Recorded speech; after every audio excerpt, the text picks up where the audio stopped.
Now at noon, police are trying to figure out the motive behind a horrific, deadly attack on a Mormon church in Michigan.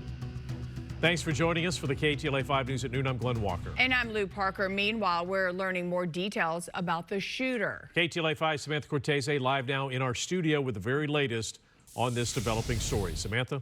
Glenn and Lou, this morning, doctors say those in the hospital range in age from 6 to 78. They suffered injuries from gunshot wounds to smoke inhalation. And now we know 4 people are confirmed dead in what the FBI calls an act of targeted violence.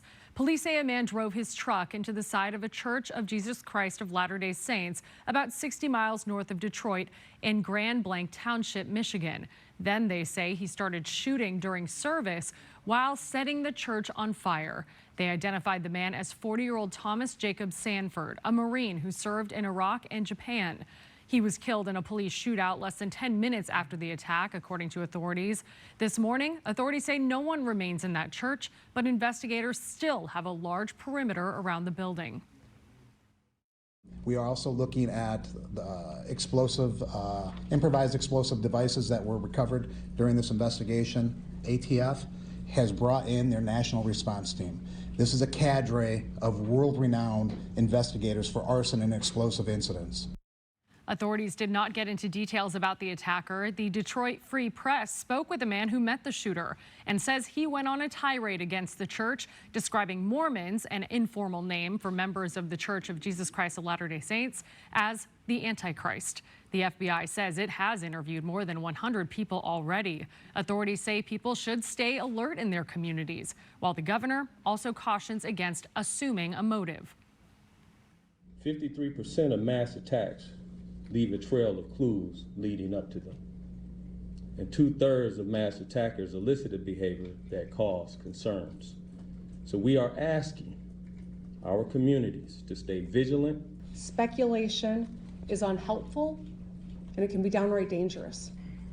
So just ask that people lower the temperature of rhetoric. This morning, medical staff say some of the residents treating victims are traumatized as they were also members of that church. It feels like our world is turned upside down. But, you know, honestly, this is where this is where our faith plays a huge part in everything like that. To be able to say, look, we're not exactly sure why things happen that way, but we have our faith that we can rely on it. This is the second attack on an American church in little more than 1 month. Back to you. All right, thank you, Samantha.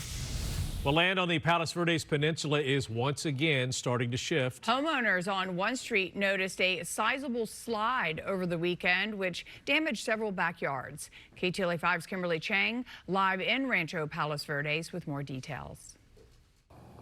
Glenn, Lou, hi. The cause of that land movement is still under investigation. The city says that a geologist has done a preliminary geotechnical assessment of this area. However, that is ongoing for the next several days, possibly weeks. Take a look. This is aerial video that we took earlier today of Rancho Palos Verdes. The subsidence occurred off Marguerite Drive near Palos Verdes Drive West Saturday evening, and it affected, as you mentioned, at least 4 homes. The city's geologists will continue to closely monitor the area in the days and weeks ahead. The city says no homes are threatened at this time and no evacuations are in place. They called this an isolated incident and stressed that it is not related to the ongoing land movement in the Portuguese Bend landslide complex, which is located about 4 miles southeast of here. Now, the city's building official inspected each of the 4 properties on Marguerite Drive where the backyards were damaged and is in communication with the property owners. No structural damage was found and no homes were tagged. Now, these are private properties, so cleanup and the next steps of action are the property owner's responsibility. However, out of an abundance of caution and to ensure the safety of residents in the area, the city is working with them. What's different about the incident that occurred on Saturday evening, this is a very isolated incident. The earth moved, it dropped approximately 30 feet in a crescent shape, and that crescent shape is about a length of 300 feet that dropped, but it stopped moving. And at this point, we are, the fire department as well as the city geologists are calling this a static situation.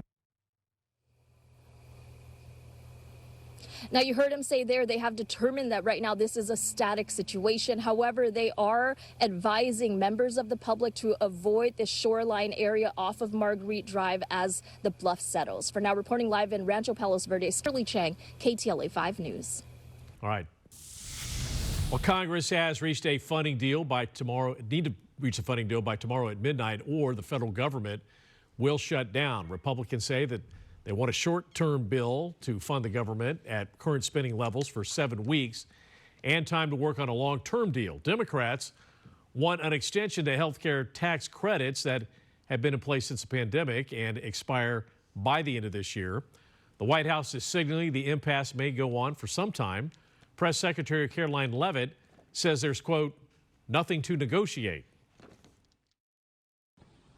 What we will not do is support a partisan Republican spending bill that continues to gut the health care of the American people. Simple. The president wants to keep the government open. He wants to keep the government funded. There is zero good reason for Democrats to vote against this clean, continuing resolution. President Trump will meet with congressional leadership this afternoon on the budget crisis. At this hour, President Trump is holding a news conference with Israeli Prime Minister Benjamin Netanyahu. The president says Israel is close to accepting the terms of a U.S. ceasefire plan in Gaza. One of the great days ever in civilization. Things that have been going on for hundreds of years and thousands of years.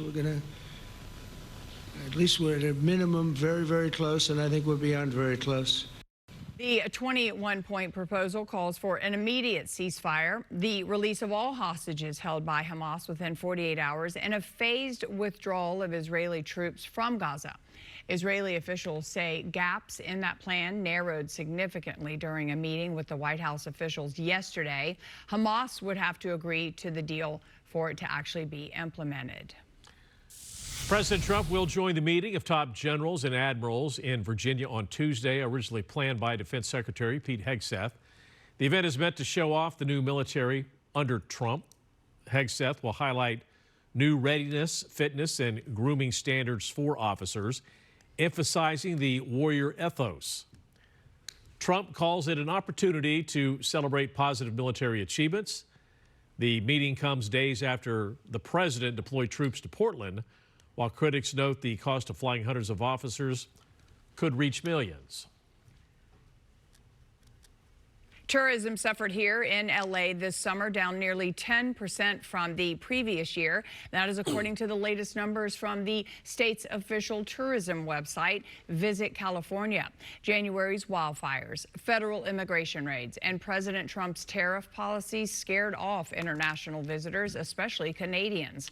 Arrivals from our neighbors to the north fell 30% in June and July compared to 2024.